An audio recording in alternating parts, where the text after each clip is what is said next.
Welcome back to This Time Last Year. Flashback. This time last year, the world lost a giant. George Foreman's life was a saga of reinvention. His story carried triumph, controversy, faith, and a legacy big enough to outlive the man himself. Link to the full video in description. He was an Olympic champion, heavyweight king, preacher, entrepreneur, and one of the most recognizable names in American culture.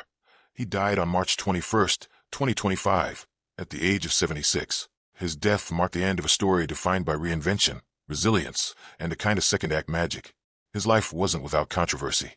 In 2022, two women filed civil lawsuits accusing him of sexual abuse dating back to the 1970s. He denied the allegations, calling them a shakedown.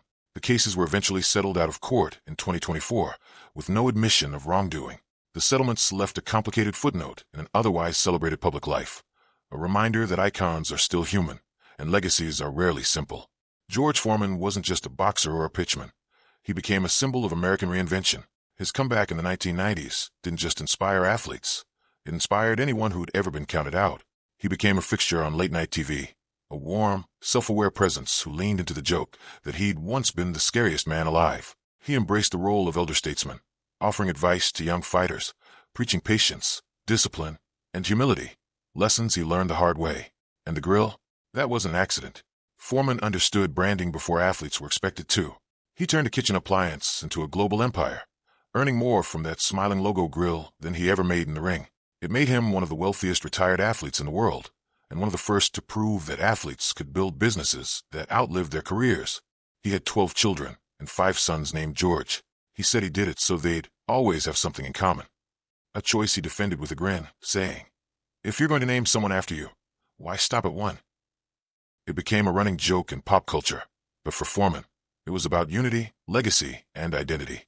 In his final year, Foreman's public appearances slowed. He dealt with long-standing heart issues, the same condition that had nearly killed him in the 1970s.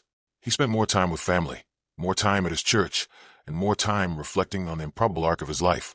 When he died on March 21st, 2025, the cause was reported as complications from heart failure. Houston honored him with a public memorial at the Wortham Theater Center. Fans lined the streets. The city he loved said goodbye. This time last year, the world didn't just lose a boxer. It lost a symbol of reinvention, a man who proved failure isn't final, that second acts are possible, that life can be rewritten after the world thinks it's over. Foreman's story wasn't perfect, but it was enormous, human, and unforgettable. A fighter, a preacher, a businessman, a father, a man who left a legacy. May George Foreman rest in paradise.